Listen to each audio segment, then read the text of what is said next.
On this episode of Rogue Creators, we're talking about podcast advertising, when to do it and how to do it. That's right, get paid, son. You ready? Let's go. 3, 2, 1, 0. Liftoff. We have a liftoff. Welcome back to Rogue Creators, presented by Go RogueX. My name is Brian Fitton. And I'm Lauren Lewis. And this is the podcast dedicated to marketers and creators who are wanting to serve first and stand out from the crowd. Make sure that you subscribe every single week, YouTube, as well as Spotify, Apple Podcasts, to get all of the tools and resources you need to be the go-to name in your industry. Let's go.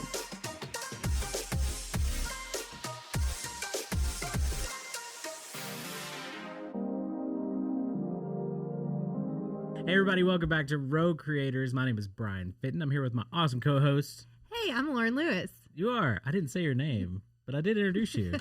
I'm going to get it right at some point, and we're going to celebrate when that happens. It's going to be a moment. Hey, we are so excited that you are here, and today we're going to be jumping into podcast advertising. We get a ton of questions about when should I start having advertisements on my podcast? How do I do it right? And so we want to kind of dive into that today. Yeah, absolutely. And monetization in general. Yes. Because your podcast could pay for itself and even more on top of that. So very exciting stuff. That is the dream and it can be a reality. So before we do that though, we like to start off with something fun. What is that, Lauren? Each week we like to start our podcast off with what are you obsessed with this week? So Brian, what are you obsessed with this week? Okay. So I am obsessed with a show called Letterkenny on Hulu. It's a Canadian show. It's like Schitt's Creek, right? So this one's from Crave. I guess the other one was from Pop TV. Yeah. Anyway, hilarious show, but it is not a widespread recommendation.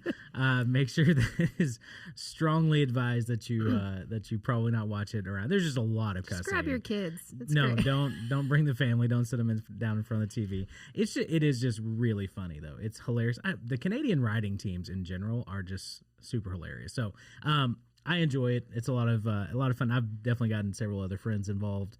There are so many one-liner jokes too. Oh, they're so fun. It's just so funny. It's so good. And it's really stupid. If you don't like stupid comedy, do not watch it. If you don't like a lot of cussing, don't watch it. But if you like Canadians, who are a mix of like Hicks and there's a whole wide range of people. There is. Yeah. So anyway, hockey players, lots of good stuff there. Lots of good. What did you think of Letterkenny, Lauren?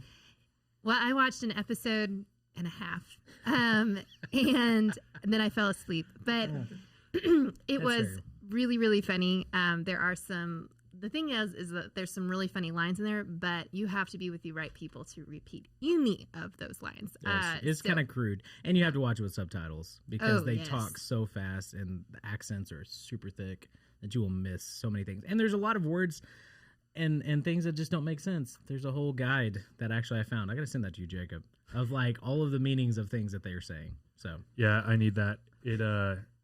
I find myself just like trying to use context, but it doesn't always work for me. True. But they make fun of the U.S. a lot and also talk about the U.S. like they live here, which is actually kind of funny too. So anyway. All right. We've talked way too long about this. So Lauren, what are you obsessed with this week? So I am obsessed with an Instagram account called Zillow Gone Wild.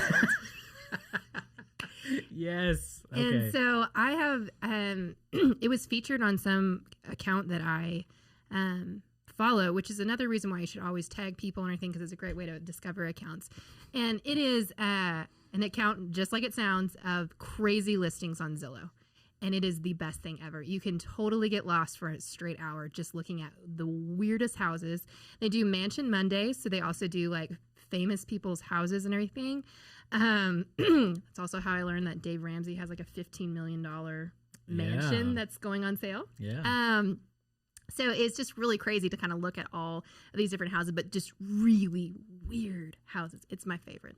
I have really become obsessed with it. Like, truly obsessed. I don't like that we say obsessed on this show, but I am obsessed with this one. It's a real obsession that This is true. This is true. Nice. Okay. Well, make sure you guys send us your obsessions for the week, too. We hear from you guys every once in a while on some pretty crazy things, so we appreciate it. So keep those coming. I almost made a Letterkenny reference. Keeps those coming. All right, Lauren, that is what I appreciate about you. you can jump into, we're going to talk about podcast advertising today, Yes. when you should do it and how to do it well. And these are things that we've actually done with some of our clients here at Go Rogax. Actually, we've done some of this. And so it's exciting to talk about because I don't think we've ever covered this before. No, we've talked a little bit. We have a previous episode with Daniel Quinn. It's a really great episode talking about Patreon, and that's another fantastic way to monetize your podcast. But today we're really going to be focusing on actual like old school advertisements, kind of. Yeah. And so I have a quote from Single Grain, and it says, according to the podcasting audit study by Bridge Ratings, Nice. advertisers are expected to spend $500 million on podcast ads in 2021, a trend that comes on the heels of significant past growth in the sector. Yeah. And so I think a lot of people, this was a missed opportunity that they just like, podcasting, what's up with that? There's still some people that are unsure what a podcast is. They're kind of left in the dark there. Podcasting is becoming really big. And so it's a great time to look at it in the ad space. And so I think 2021, we're going to see this become a regular part of people's marketing strategy. Yeah, absolutely. And we have always gone to the, really the stance of like, you should be advertising your own products on your podcast first off. But a great way to generate some additional revenue if you have somebody that actually a sponsor that would be great for your audience. It's a great opportunity to do that. And pretty high conversion rates as well for that, because you have a dedicated audience of people who really want to know about specific products. And I think that's a great way to pitch advertisers. So. Yeah, I think a lot of people are like, well, people just skip the ads. And that can be true in some situations. But for me, when I'm doing the dishes and I'm listening to my favorite podcast, I'm not getting my hands out of soapy water and skipping it. It's a 30-second. But I do remember a lot of those ads. And, how many of us remember HelloFresh or Casper mattresses from the... Squarespace. Yeah, absolutely. Yeah, Squarespace. There's another water one. It's a flavored water that's been a huge one on NPR recently. That Interesting. They're really plugging that. But I mean, that goes back to that it actually does work. Yeah. That repetitiveness, obviously. And then even on top of that, creative ads, to where they do it really well. Honestly, and, Reply All was one of those from Gimlet Media. They did interesting ads with Squarespace, and I still remember this. Squarespace advertises everywhere on all the major podcasts around, but they decided to do ad creative where it was they would call somebody from Squarespace and they would just talk to them about specific, like random things. Or like, hey, what's one of the coolest websites you guys have done? It was like, well, there's one about this cat thing that they, but it was just interesting because it was it wasn't just an ad read. Like they made a phone call and talked to the, head of marketing or whatever at Squarespace. So it was very interesting to do it in such a way that obviously was very engaging. But on top of that, I mean, again, it makes people who are listening stop and pay attention to what's going on. And, obviously Squarespace is big in that internet space anyway. So it was a great fit for the audience. So yeah. Anyway. So let's dive into the kind of logistics of this. So you have your own podcast. When is a good time to get advertisements? Well, I mean, it honestly depends on, at least from my opinion, when you know your audience size and how much of your audience you're actually getting. Like if people think, and even if you're going after a big HelloFresh, right? If you're going after them as an advertiser, they're not going to talk to you.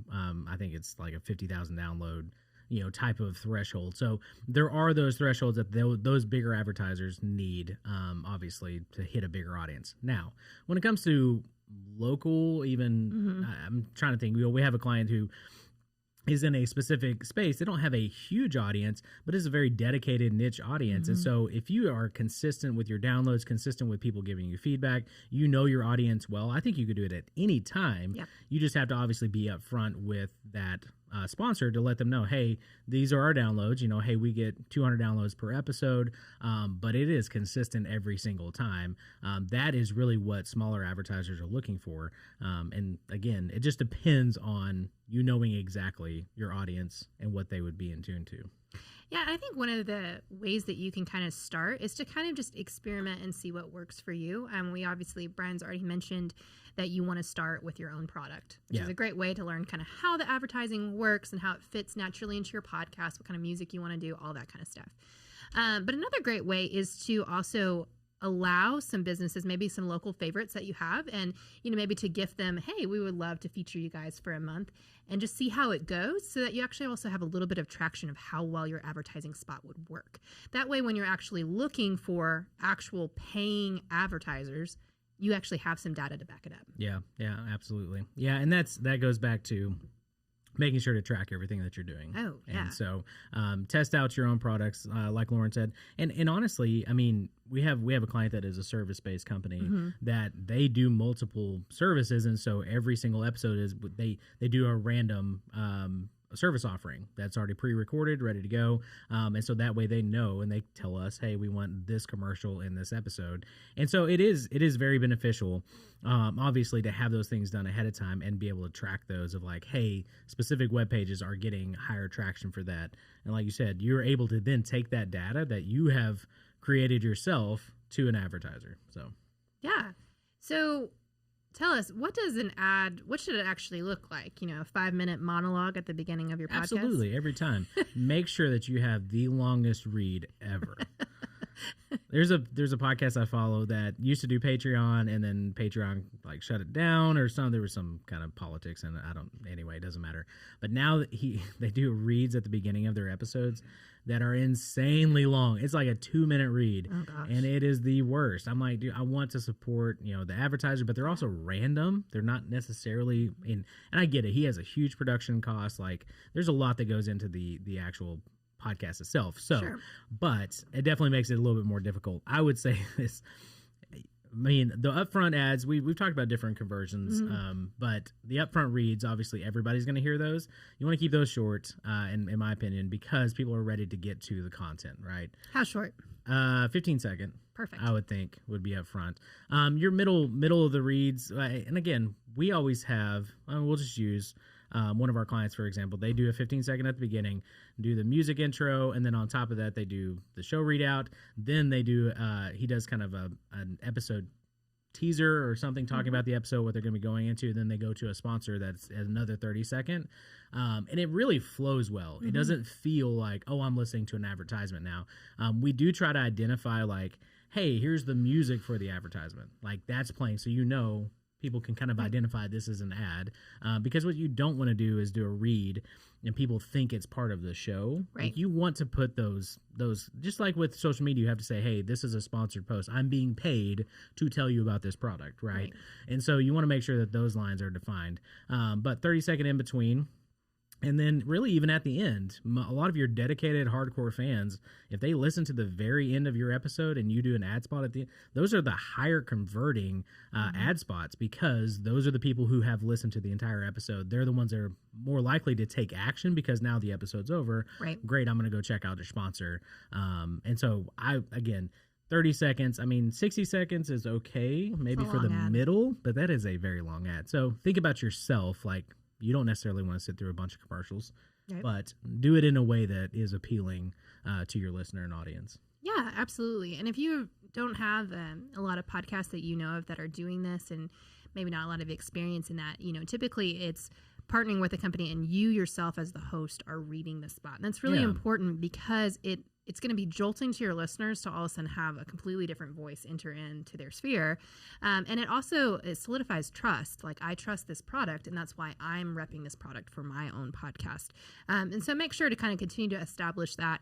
And Brian has talked about this in previous episodes, the importance of really making sure your particular advertisement matches your podcast. We want to make sure that those advertisements match our company values, our company brand.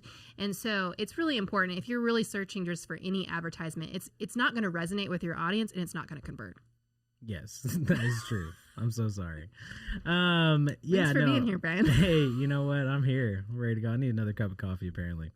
But no, I completely agree. You definitely need to make sure, and I think you can have any advertiser. I mean, for the most part, we all we purchase dog food, we purchase mattresses, we purchase, website builder. Like, there's a lot of things that everybody purchases, but if you want the higher converting ones, you need to make sure that it is targeted specifically, that's going to bring value to your audience, right? That it makes sense, that it matches your brand. Make sure that the core values, like you said, make sure that it all aligns up with who you are. One of the podcasts I follow, her primary demographic is moms. And so a lot of the advertisements that she allows and sponsors are like parental tools for like screen time things, or cell phone companies that are built for teens, or those are the kind of things. Like, it's definitely geared toward moms who have concerns, or for safety, or how to make a quick meal tonight. You know, like, it's so targeted that, you know, it's not like I'm like, well, this doesn't relate to me. It totally does. Yeah. Maybe not the cell phone part, but No, but eventually. Eventually. I mean, you get to that point. Yeah. So, no, I think that's great. Yeah. So, Brian, tell us, what are the keys to success with podcast ads? Keys to success. Well, I guess it depends on your own strategy, your own goals, your own KPIs, whatever you guys are focused on. Like, I think it needs to be realistic. Right. And that, I think, is going to be the hard part, because your advertisers obviously are wanting the most bang for their buck, right? They want to be able to know, hey, me investing in your show is obviously going to pay off. But I think being able to be realistic, especially if you've never had paid sponsorship on your show, make sure that you know, say, hey, we're testing this out, we're trying this out, but we're also including specific links for every episode, or specific links for every social media post that you do, so that way you can track that. So whether that's through Bitly, or wherever, you want to make sure that obviously what you're defining as success, of like, hey, is it brand awareness? Are we just trying to get your name out there? Or do we actually want them to purchase a product? Do we want to say, hey, go to this link and buy this book, or go to this link and sign up for this service?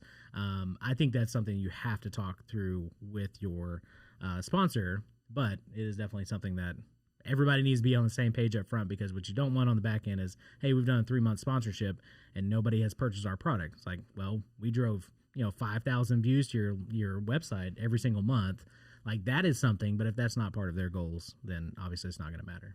Yeah. And I would say, to really start small, and to, like what Brian's saying, being realistic, but starting small. It's like, hey, our goal is we're going to get one sponsor, maybe from the local community that we know, someone that might be an easy ask to try this out. My second thing that I would also say is to kind of start looking at developing a media kit for if you're actually going to do this long term. A media kit just has information about your show, how it would be beneficial to any sponsor, and a little bit of the stats about what they can expect from your audience. And so you can put that together, and might have your prices as well, or contact information on how to do that. But that way, when people do reach out, it's easy for you to say, oh, I have this already built out. It gives you credibility, makes you look professional. And it's just a fantastic resource for you as a podcaster to also think about who really is my audience, and who would be a really good match for a sponsor. Yeah, absolutely. We do that actually here at Go Rogue. We put together those for a lot of our clients as well that are looking at getting into podcast advertising, because we want to make it easy for them to be able to pay for that production as well, through that sponsorship, as well as impact their audience. So absolutely. Wow, is that it? We're that's wrapping all it I've up. Man, that's awesome. Well, good. Well, hey, I hope that you guys found a lot of value in this episode. And if you are interested in doing podcast sponsorship, are we taking on sponsors? We are, actually. Look at that. If you are looking to sponsor a podcast, let us know. Give us a call. Go to roguecreators.club. I'm going to get used to saying it at some point. Sure. To check out all the show notes and everything, and obviously ways to get in touch with us or work with us. But if you are a podcaster and want more information about that, please feel free to reach out. We'd love to help you out with that process, because, again, I think it's mutually beneficial for everybody involved. If you find the right sponsor for the right show, for the right audience, it's obviously going to work out. So, boom, there we go. There we are. It's been fantastic. Make sure you guys go over and subscribe. We're going to be pushing a lot of the reviews too. We don't talk about that. Yeah. What do you guys want for a giveaway? We have t-shirts and we have we would love if you guys would, if there's what you're finding beneficial, if you could drop us a review. It really helps us to be able to continue to expand our audience. Absolutely. And we're going to do a giveaway, but you should go ahead and do it right now. Yeah. And then maybe we'll circle back and do a giveaway on the back end. Sounds great. All right. Well, hey, thank you guys so much for tuning in. And until next week, we'll see you then. Thanks.